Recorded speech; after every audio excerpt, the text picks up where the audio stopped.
Pakistan has already defaulted. What does the mega mess in Pakistan mean for India? That's my top focus on the Newstrack.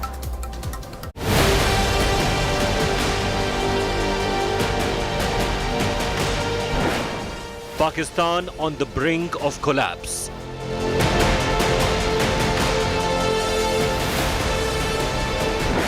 Pakistan stares at loan default.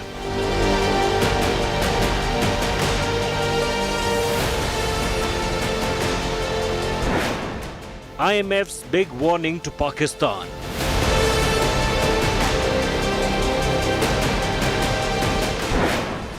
Economic crisis deepens. Prices rise.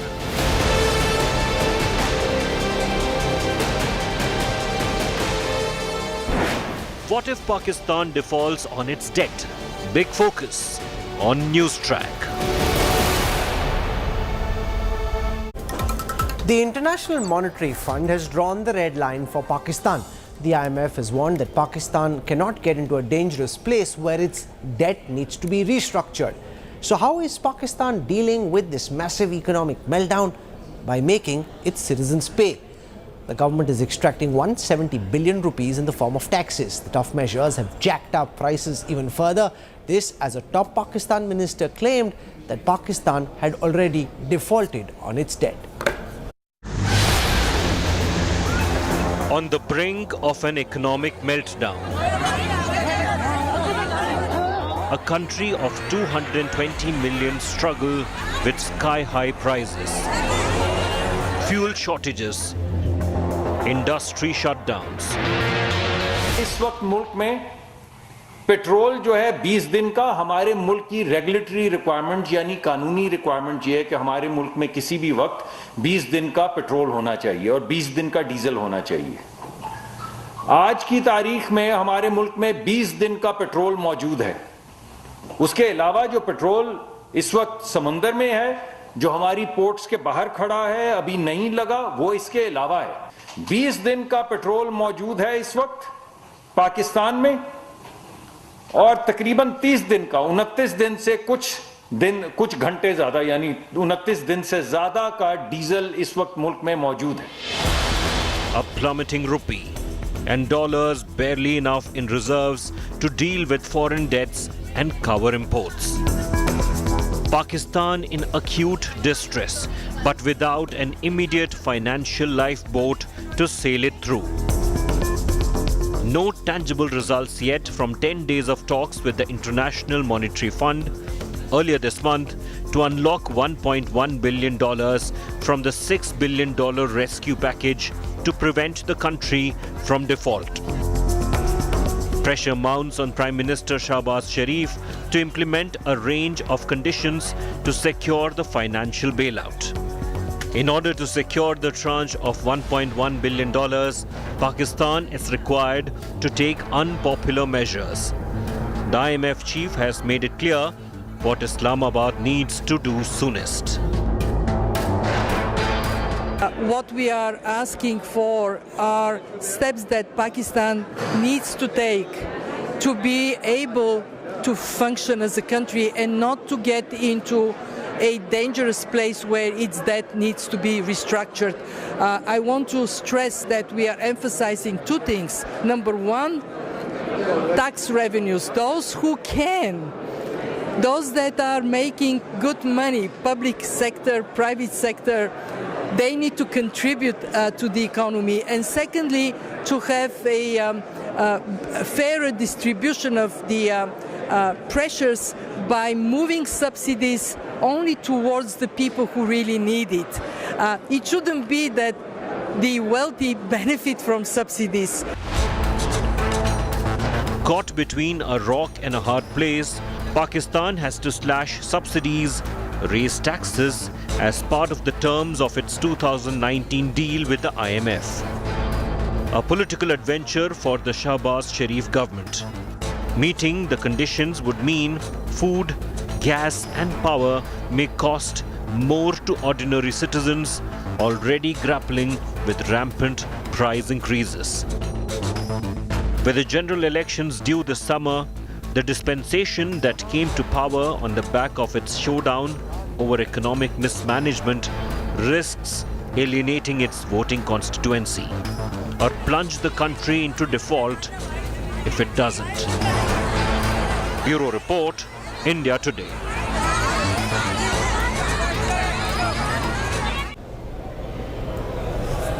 Make no mistake, the situation in Pakistan is a complete mess. What happens next? How does this impact India, given that India and Pakistan share such a long and disputed land boundary? We already had to deal with the consequences of the Sri Lankan default, where the Indian government played a pivotal role in trying to help the Sri Lankan economy get back on its feet. Relations between India and Pakistan are very bitter. Is there any case at all for India to look at helping Pakistan? What if things get much worse? How does that impact India, given the fact that you've got multiple nuclear missiles in Pakistan? To talk about this and more, we're joined on this broadcast by Ali Sarwar Naqvi.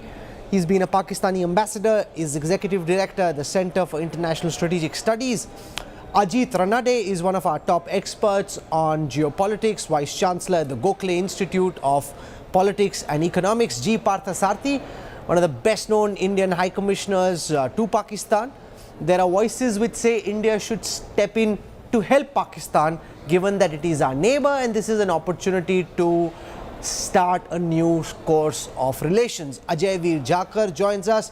He's chairperson of the Bharat Krishak Samaj. A lot of people in the Punjab area seem to hold this view. Sushant Sareen joins us, strategic affairs expert, senior fellow at ORF. Let me start with Sushant. Sushant Sareen, how does Pakistan's mess impact India? Earlier, India and Pakistan were hyphenated in the Indian narrative, and internationally now India has moved on. India competing and comparing or seeking to compare with China and not really bother as much about Pakistan. But if the country continues to blow up in terms of inflation in the way that things are, and things get much worse as seems likely, what does that mean for India in your view? Rahul, it means very little for us in the short and the medium term at least. And in the long term, we don't know how it's going to play out. If Pakistan, the economy continues to tank in Pakistan, the country is not going to disappear.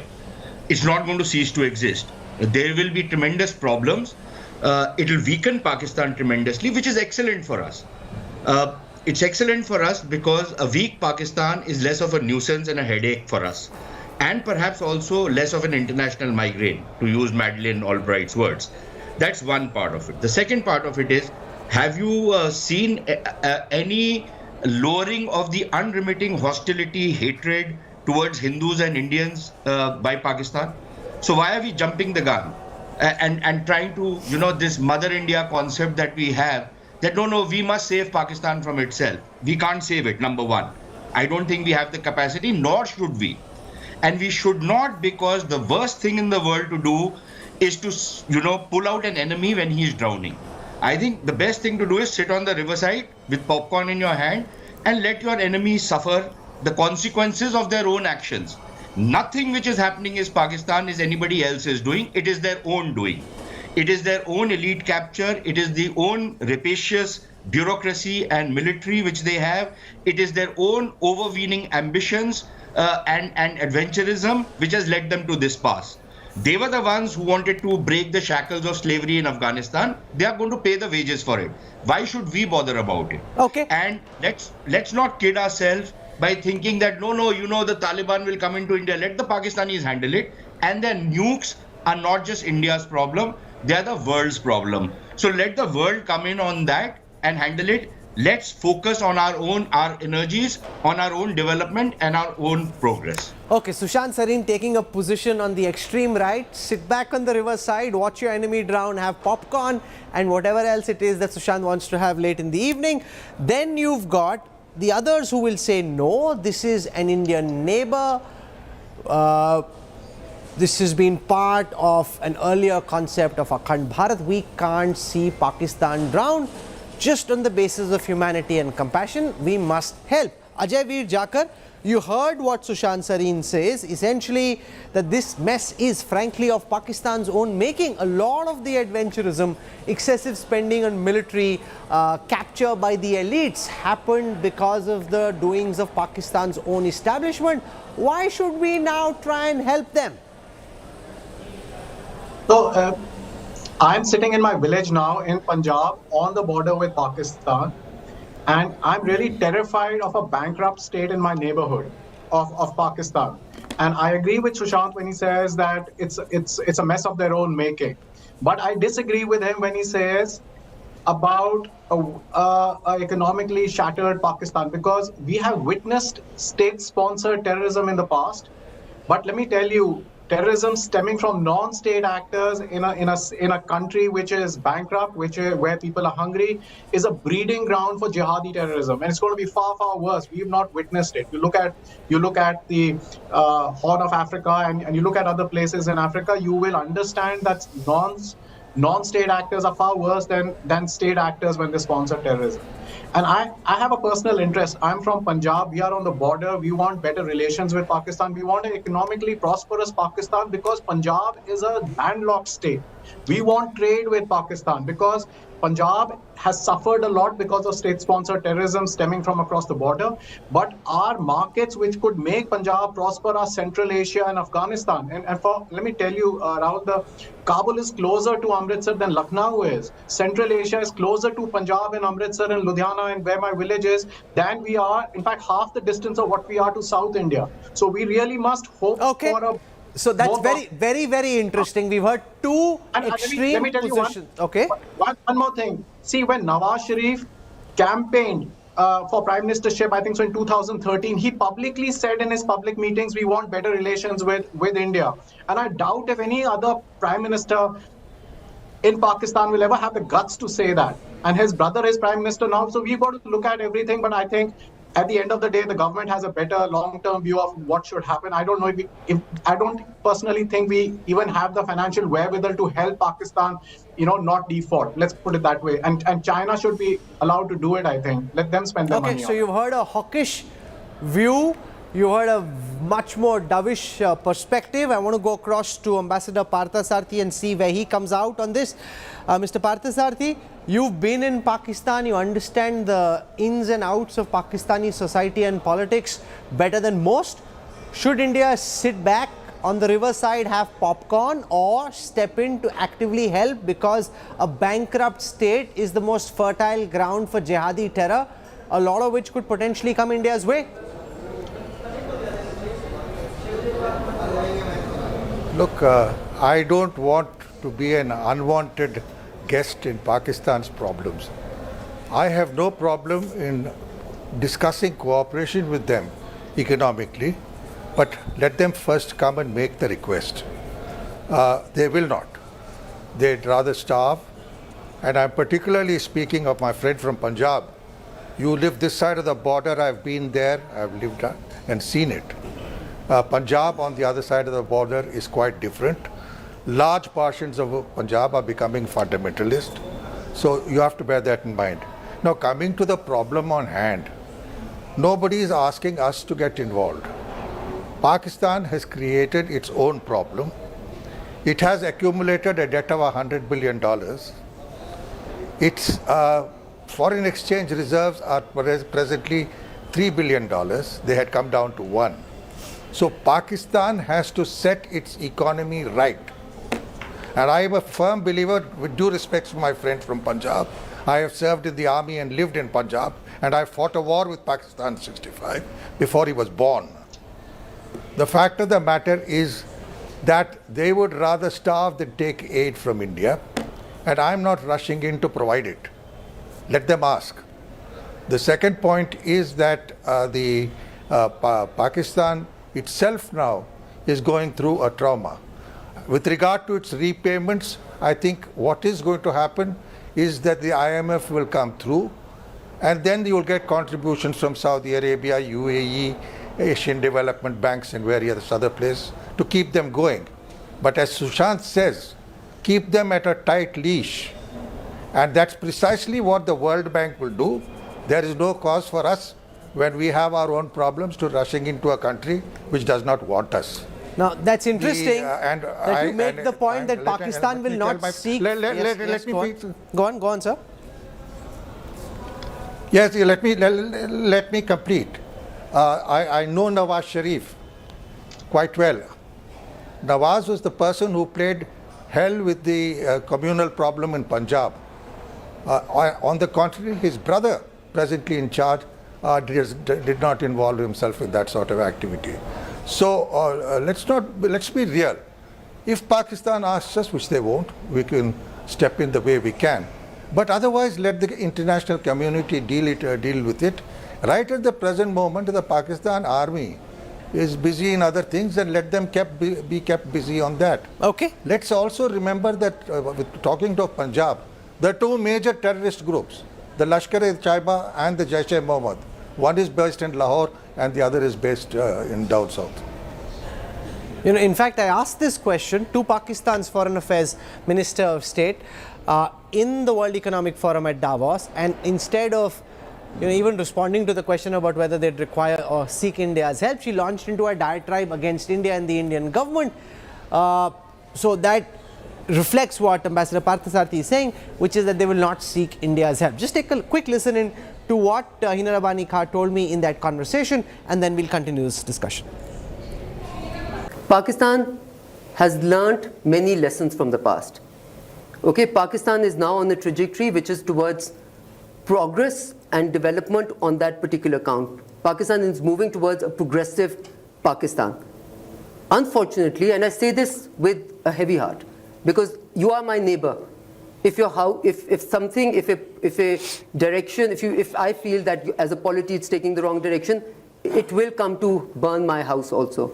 Unfortunately, I feel what is happening in India is that a country which was living on secular credentials and had immensely benefited from it, coexistence of all religions, and had immensely benefited from it, is now making sure that this country is only habitable for a certain religious people only. Okay? That's not true. You see, you can say that, but you know Rana Ayub? She's just one character. Okay, she's just one character. So there are so many people who don't like your government. That freedom, freedom, rights of freedom, group in the US has put India as a very... But one so, is this, if I may finish. No, but the Guruji made an important point. Look at the state of minorities in your country, which you refuse to Rahul, answer, this is the difference. When you say this to me, I say my country is committed to improving the fate of those minorities, and we do laws every day to make sure that the minorities' lives... Look at the percentage of minorities. Will be improved. In your country, you do legislation to make sure that their lives get worse. I am not at all saying that we are wonderful on that count and we have no problems and we don't need to. We have serious problems on that count. But the government and the people, and the government at least, is committed to dealing with those problems. And every day we try to build protective laws through the police and through legislation, protective walls through legislation to protect the minorities, not the other way around. Right? So internal politics aside, I feel right now very bad for the fact that these two countries should hold this entire regional project back. Ali Sarwar Naqvi, you're at the Center for International Strategic Studies, the CISS in Pakistan, the likes of Ajay Veer Jhakar and many other influential voices in Punjab saying India should come to its neighbors' aid. The likes of Sushant Sareen, Ambassador Parthasarathi saying, keep Pakistan on a tight leash. This is a mess of Pakistan's own making. India should just sit it out. How do you, in Pakistan, given your role internally and the role that you've played externally in the past, look at the question of what happens next to Pakistan? Thank you for giving me the opportunity to explain our perspective and my perspective particularly. You see, I am amused by the comments that I have heard so far, because it looks like everything is gravitating around India. I mean, India doesn't figure in our thinking in regard to the economic crisis or the debt crisis or whatever it is. There are at least 30 countries on the verge of default right now. as estimated by the World Bank. So this kind of thing goes on, and we will have to deal with it. Yes, that's true. That's our own creation. The problem is of our own making. But we have to deal with it. I hope that the IMF will come to our help, and then the other friends will also help us develop things. And then we have to focus on increasing exports, in getting more remittances from our community abroad. And domestically, we have to cut down on domestic deficits of over expenditure as well as of poor tax collection. So, this is the economic recipe and the parameters around which the government will have to work. India doesn't come into the picture. I don't know how this idea has germinated.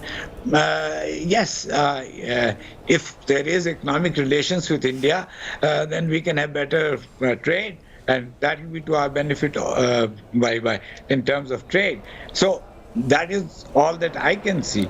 So I don't know why India is taking it upon itself to help bail No, we're not. Pakistan. Actually, we're discussing how the mess in Pakistan affects India, because there are nuclear warheads in our neighborhood, the potential fear of jihadi general taking over. We've seen, aggressive generals take over in Pakistan in the past, launched the kind of adventurisms that the late Parvez Musharraf did and had to pay for. The people and the government of Pakistan paid for the adventurism in Kashmir. But we've seen crazy things happen in Pakistan, and you're in our neighborhood, and therefore, sir, we are concerned. Yes, you are concerned. The nuclear bomb and the nuclear weapons program was developed because of what India did. We are a reluctant nuclear power because we were forced to do it.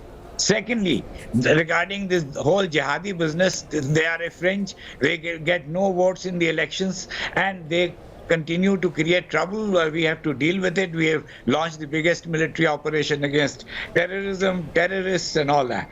So I think the large body of Pakistan, electorate, Pakistani population is not extremist, it's not violent, and the whole image of Pakistan that has been created in India is not fair to Pakistan. Ajit Ranade, you're of the view that the collapse of Pakistan is not good for India.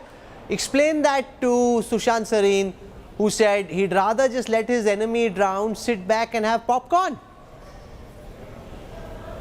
Well, Rahul, Ukraine has a population of something like 42 million. Already the refugees in different parts of Europe, including Germany, are far in excess of, I think, 1 or 2 million, much more than the Syrian refugee crisis, which was some time back. And it's a big concern and growing concern. Now, Pakistan has 232 million people. And often when we talk about Pakistan, we tend to treat it as if it's one kind of, the word Pakistan as if it has one identity. We need to distinguish between the government, the military, the elites, as Hamid Mir also mentioned, and the people of Pakistan. That's one. Secondly, Pakistan, I think, is undergoing 4 mega crises, which all have come at the same time, which is unprecedented. There is the climate crisis, where 1/3 of the country was underwater, and even to this day, something like 5 million children are near, stagnant or without water. They're not only in danger of disease, but actually survival. You have the climate crisis, then you have the economic crisis, as various speakers have said, the foreign exchange down to less than $3 billion. India's, by the way, is 600 billion by comparison, and inflation running at 50%, and debt is 60 trillion rupees. Debt has gone up by 2,000%.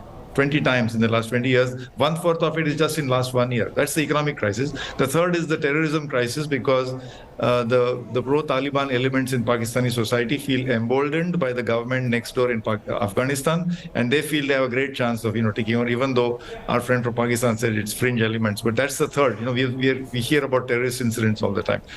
And the fourth is a political crisis. A dismissed government. Imran Khan has been disallowed to stand for elections or hold elected office for the next 5 years. There is a talk of his imminent arrest. two provincial governments were close to being toppled. So political crisis, economic crisis, climate crisis, and terrorism crisis, all at the same time and of unprecedented magnitude. Now, you think, India can't just sit next to, this. I'm just talking about the fact that we have 231 million people next door. We give, there's two ways of looking at it, an instrumental view and a humanitarian view. We have given aid to Sri Lanka, we have given aid to Syria, we are giving aid to Turkey. And this is people to people. We have, by the way, invited Pakistan to the Shanghai Cooperation Organization meetings in May. This is an invitation that went from our foreign minister to their foreign minister. So I think we need to that's the instrumental view, that if we don't do something, we may have a huge refugee crisis on our border. But there's also a humanitarian view. Let me also say that India, Pakistan, Bangladesh, Sri Lanka is one unique region in the world where 95% of our foreign trade goes to regions outside our region. No other region in the world has this kind of a distinction. There is so much scope. They say that India-Pakistan trade, which goes through Dubai, is roughly $10 to $15 billion and growing. But I think we have to take a little more pragmatic view. It is going to be in our interest. What do we lose by offering humanitarian aid? What's the downside? I think we need to distinguish between Pakistani okay, people. Sushant Sareen, we have nothing to lose. As the big brother, you have a big heart. Pakistan is likely going to reject it. The foreign minister, we saw how she reacted. That's how the prime minister and the army could react as well. And this is not a normal situation. There are 4 different kinds of crisis: climate, economic, terrorism and political. We helped Syria, which is so far away and is a basket case by itself. We've invited Pakistan to the SCO. Therefore, there's no harm in playing the Bada Bhai and at least offering to help. Number one, I think you should have all received your comeuppance from what the Pakistani on your show said. And I don't know why you are still insisting on it. Somebody doesn't want your help, but you want to give it. Number one. Number two, you are asking what's the harm in giving it. And my question is, what do you get out of it? Nothing. Number three, Mr. Ranade seems to think that the people of Pakistan can be distinguished from the state of Pakistan. Does he have any empirical information on what the people of Pakistan think about the people of India?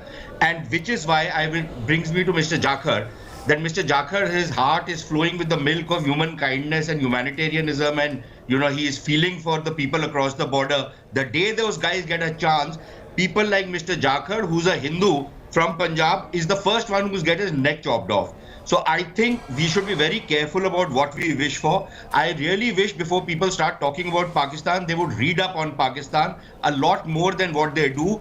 Just reading up a couple of newspapers from India is not enough to understand what is happening inside Pakistan, what the psyche of the people is out there. Number three, and I think this is very important, we keep talking about, the Taliban have got emboldened. Who emboldened the Taliban? Did I embolden them?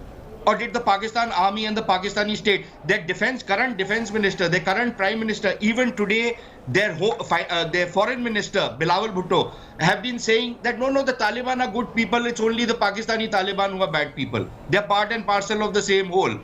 And yet you want me to distinguish it? These are the guys who raised them. These are the guys who armed them. These are the guys who gave them sanctuary. Now if they're biting them back, what should I do? Why should I go and risk my resources, my people, all of that? I should build bigger walls, better walls on my border. I should have more capacity to go inside and beat the hell out of them if they try and cross over. And please don't give me this thing that the Pakistanis will simply fold up.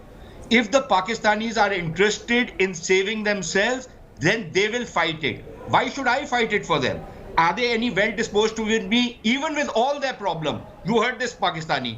But I can show you a whole lot of other Pakistanis who will spew all sorts of venom on India right now. Number one. Number two, have they changed any of their policies? Whether it is on Khalistan, they're still instigating violence in Punjab. Whether it is pushing in drugs in Punjab, they are still doing it. Is Mr. Jakhar telling me that this is happening without the support of the Pakistani state, which his heart is so bleeding for that he wants to go and help these guys? I can't understand. Ajay Jakhar, respond to Sushant Sareen, whose most cogent argument is that Pakistan hasn't changed its policies. Nothing is evidenced before us to suggest that there's any material change in Pakistan's attitude and behavior. Jakhar, one more question. Yes. No, he is, living, I don't know what dreams he has about going to Central Asia, etc., etc. Number one, there is no market for Punjab out there. Punjab has a much more lucrative market, even though Lucknow might be a little further off. It has a much more lucrative market in Lucknow, in Bombay, in other places in India. Punjab was the most prosperous state of India before Punjabis screwed it up completely with the kind of toxic politics in Punjab. So please don't give me that you go to Afghanistan and you will be able to sell a lot of your stuff out there.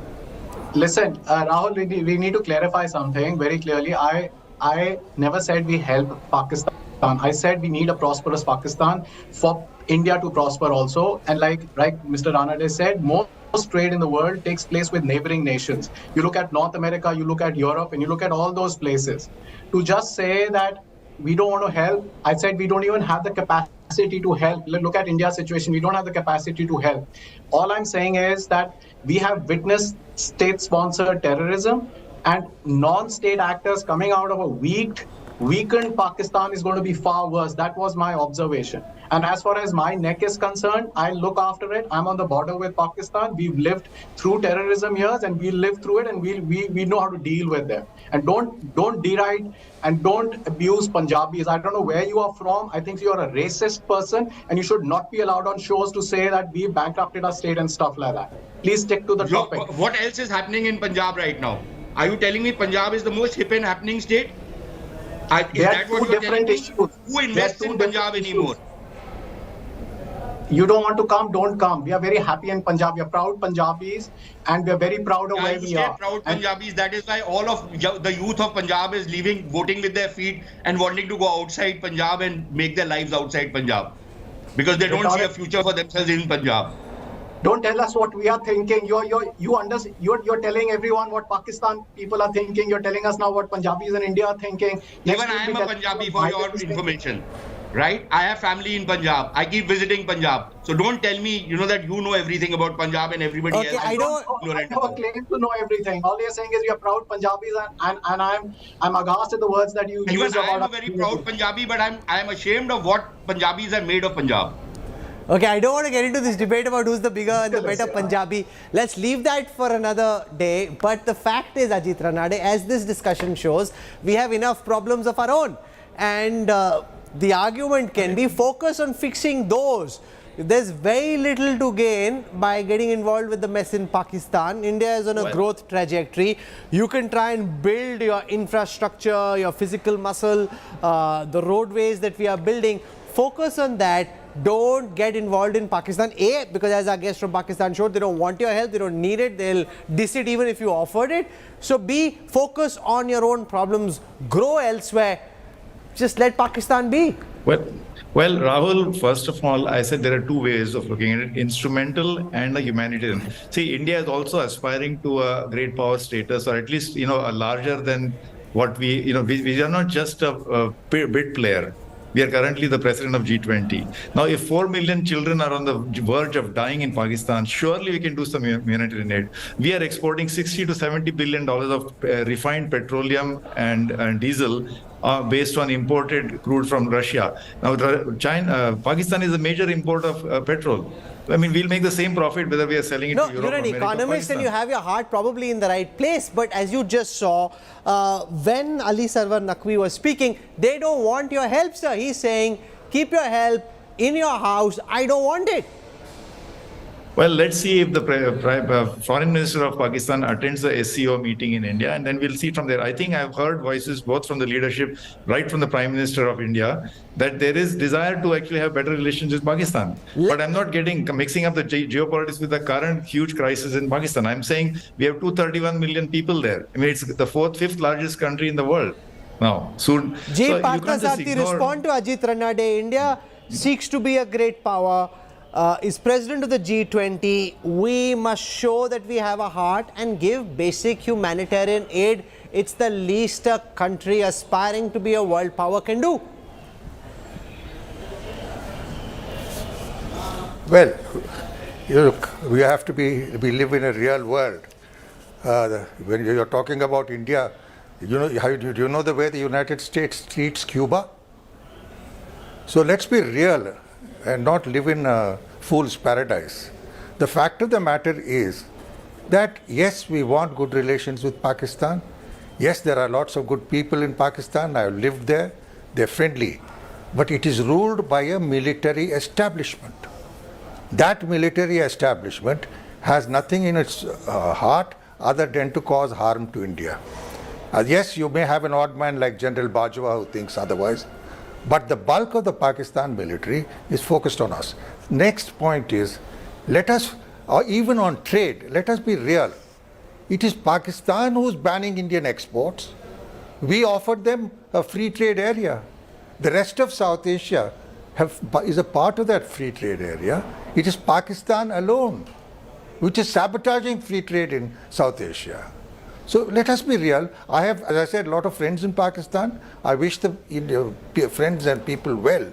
But they have an establishment which is hell-bent on creating problems. And talking of trade, you heard Bilawal Bhutto? It was his father his mother who sort of was the only one who opened out, but the Pakistan establishment didn't. Ali Sarwar Naqvi, your sense of relations. How the hold of the Pakistani military changes as a consequence of this crisis. Does the Pakistani military strengthen its hold even more on Pakistani society and state, if that at all is possible, given the tentacles they already have? Or does it loosen because people realize that the military is being overfed, it's corrupt, and therefore they start pushing back, and the army also starts pulling back a little towards their barracks because they realize that anger against them on the streets is mounting? Well, I don't know. This whole thing about the military has been exaggerated enormously. I think the economic crisis has nothing to do with the military. And the military has no role to play in the economic crisis. So if we are discussing the economic crisis, then that is purely civilian. And not really. Look at the spends in Pakistan as a percentage of the GDP on the military. Compare it to a country like India or other democracies, and you realize that Pakistan's economic priorities have been warped, that the military has been fattening itself, and part of the consequences that Pakistan are dealing with is because of the excessive budgets of the military. Mr. Rahul, the military budget has been coming down since the last 10 years, and it is much less than what it used to be as a percentage of the GDP. So if you want to look at facts, please look at facts the right way. You can't just assume that the military has a huge budget, it's fat, it's corrupt, and all that. So, this is a caricature of the military, which is not entirely in tune with reality. I think the economic crisis is what we are discussing, and that has nothing to do with the military. So, Shant, didn't you buy that for a moment, that this is an economic crisis unlinked to the military, unlinked to Pakistan's choices or priorities? Deal with this, and it needs to be dealt with only from an economic prism? No, I don't. Simply because one is, of course, the direct cost that the military inflicts on Pakistan. And it's much more than what the Pakistani gentleman is saying. Because a lot of the expenses incurred on the military are hidden through some very innovative accounting practices by the Pakistanis. And I could go into that, but I don't think you will have the time for that. But so that is one is the direct part. The second is the indirect portion. One, the kind of instability that the military's influence in Pakistani politics instills into the system, injects into the system. So, every civilian government is constantly looking over its shoulder. It does not have a security of tenure. Not a single prime minister has managed to complete his term. So there is that general interference in the in the politics of the country. And then, of course, is the national security policies which the military makes. For example, this entire jihad factory which Pakistan has become. Who created this? Who started this jihad factory? The Pakistan Army. We are not in and the Pakistan Army has been running this jihad factory, and this has damaged Pakistan much more than anything else has damaged economically, politically, socially, culturally, right? So somebody has to take the fall for that. Now, the Pakistani guy will not do it because, he is living in Pakistan. And he's probably not going to be honest enough to admit that. But will that not fall on the head of the military? And finally, the kind of adventurism that the army has done. Okay. Not only against India, in Afghanistan, in Iran, there have been cases where the Pakistani ISI has been involved in terrorism in Bosnia and other places. They've busted UN sanctions out there. They've done all kinds of things. So someone has to take the fall for that. Obviously, the easiest thing to do it is put it on the civilians and absolve the military of all of that. Okay, so you've heard different points of view. As always on the Newstrack, I don't tell you what to think. We have different points of view across the spectrum, which you've heard. I leave it to you to decide whether India should sit on the riverside, have popcorn as Pakistan drowns, or actually throw a rope. Thank you for joining me. We'll have more on the other side. Coming up after a break, US President Joe Biden makes a surprise and sudden visit to Kiev days ahead of the first anniversary of the Russia-Ukraine war. Details coming up on the other side.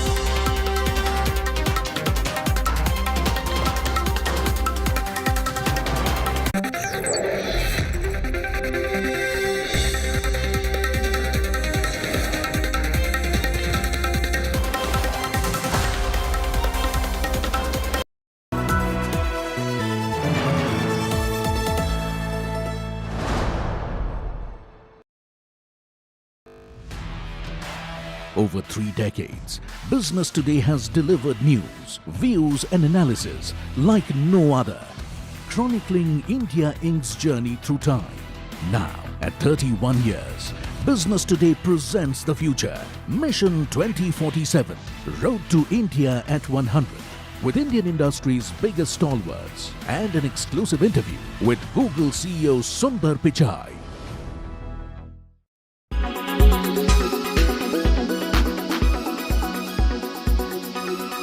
Amid strained ties with China over the Chinese spy balloon, US Secretary of State Antony Blinken met his Chinese counterpart Wang Yi. Blinken directly spoke about the unacceptable violation of international law by China. He also raised the Russia-Ukraine war during the meeting.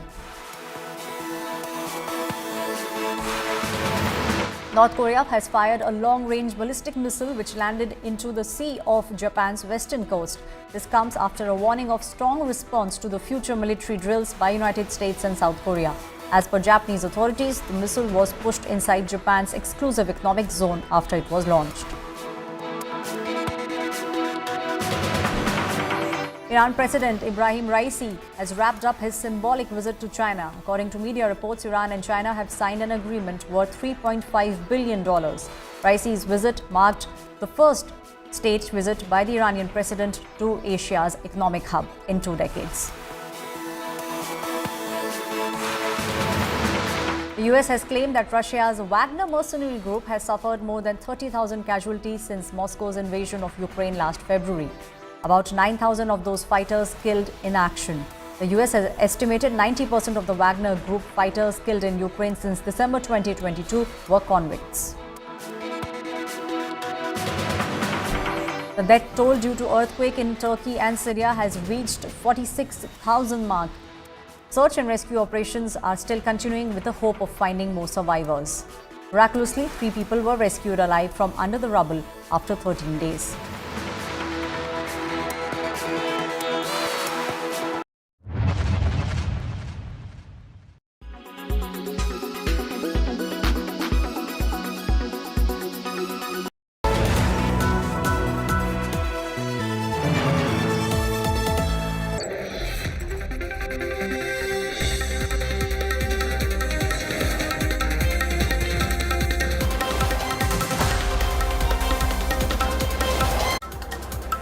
Welcome back. 4 days before the 1-year anniversary of the Russian invasion of Ukraine, American President Joe Biden paid a surprise visit to Kiev. This was his maiden visit as the US president. The American president promised $500 million more of weaponry, including artillery ammunition, anti-armor systems, and air defense radars. Plus, claims he will impose even tougher sanctions on Russia.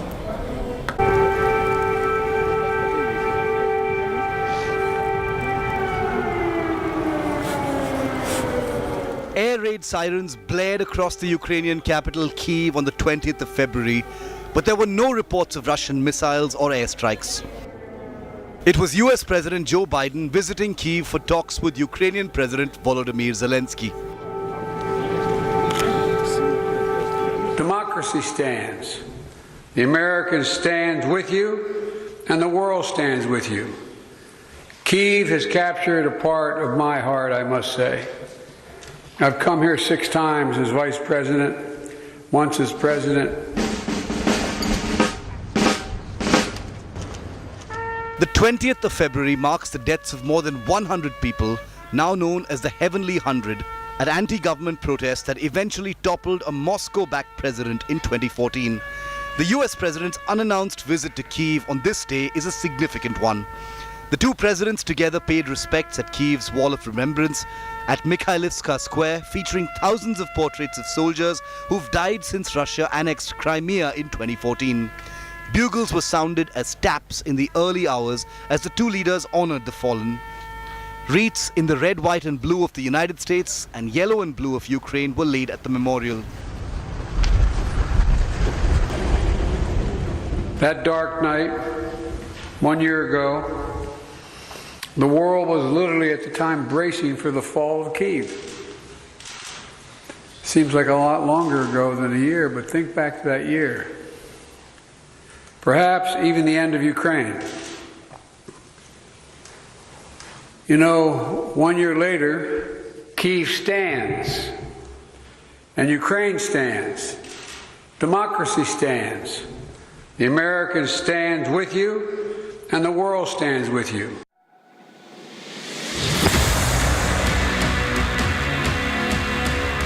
I've taken the decision to The final assault that marks the beginning of the Russian invasion of Ukraine happened on the 24th of February. Just days before the anniversary of the beginning of this war, the US president's visit is a mark of clear diplomatic escalation against Russia. The US has pledged big arms to Ukraine, including artillery ammunition, anti-armor systems and air surveillance radars. Security was at its peak in Kyiv as the US president visited the capital city. Ukrainians were moved by the US president's bold move. This was as unexpected for me as for anyone else. It's a very pleasant surprise. This visit is an important step by President Biden, and I hope that news on military assistance will follow this step. I don't think Biden would have come here without announcing important long-awaited aid for us. F-16s, for example. This is unexpected, but very joyful. It's very nice. We saw the videos from St. Michael's Square on Telegram, and they brought me to tears. A year since the Russian invasion, Ukraine today needs the West to match up their promises with actual delivery of arms and ammunition. The US president's visit at this point plays a crucial role to keep allies unified in their support for Ukraine as the war is expected to intensify, with both sides preparing for spring offensives. Bureau Report, India Today. An EV war has supercharged Karnataka politics, with Ola gearing up for an EV hub in Tamil Nadu. Industrialists and opposition members in Karnataka are asking, why did the election-bound state lose out on this mega investment? Karnataka's loss is Tamil Nadu's big gain. Ola Electric has signed a memorandum of understanding with the Tamil Nadu government to set up an auto plant, picking the state over Karnataka. According to the MOU, the electric vehicle plant planned by Ola will be the world's largest. Ola is likely to invest 7,614 crore rupees in the project. The plant will manufacture battery cells, two-wheelers and four-wheelers. The whole project will be spread across 2,000 acres in Tamil Nadu. The investment is expected to generate more than 3,000 direct jobs. The Ola deal with Tamil Nadu government has sparked a political showdown in Karnataka. The opposition is asking the Basavaraj Bommai government why Karnataka, from where Ola started its journey, failed to back the deal. The Congress is accusing the BJP government in the state of policy paralysis. It's a big loss. A lot of companies are going from Karnataka to Tamil Nadu to Telangana because this government has totally failed. 40% commission government. They have to pay money for the government. They have to pay money for the ministers. they have to pay the officers. So that's what we have been telling. This government is total of corruption. So people are moving around from Karnataka. The opposition lashed out at the BJP for its focus on Hindutva instead of development. We are losing thousands of jobs, crores of investments. And who's responsible for this? So what kind of investment environment is the current government giving? It goes to show that they are more interested in their 40% rather than the people's, investments coming into Karnataka and creating jobs for the people of Karnataka. For the BJP, already under pressure over corruption charges, the loss of a big-ticket investment ahead of elections this year is an embarrassment. Congress government, Congress people are murmuring only corruption, corruption, corruption. They are not ready to discuss in the floor of the House. They are not producing any documents. Still, they are murmuring. They are giving all the information in front of media only. Even businessmen who were sympathetic to the ruling party are pointing fingers at the Bombay government. Manipal Global Education's chairman, Mohandas Pai, has expressed his disappointment over the loss of the EV plant. Electric vehicle manufacturing Ola company have moved out of Karnataka and started an establishment in Tamil Nadu. Congress has hit out at BJP government stating that it is because of the corruption they have lost crores of money as well as employment. But the BJP have justified stating that the Ola company had a lot of demands, including a huge land in the city of Bengaluru, which was impossible, and that might be one of the reasons why Ola has moved out. With video journalist Madhu Sagaraj reporting for India Today, Bengaluru. This is where I wrap up the Newstrack tonight. For your time and your trust, thank you very much. I look forward to seeing you at 8 p.m. tomorrow evening.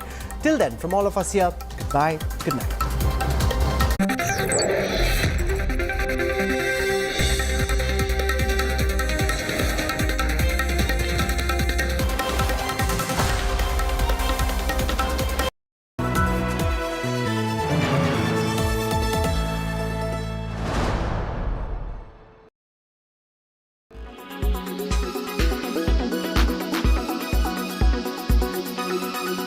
Three people out from under a mountain of rubble on Saturday, 12 days after a massive earthquake struck Turkey and Syria.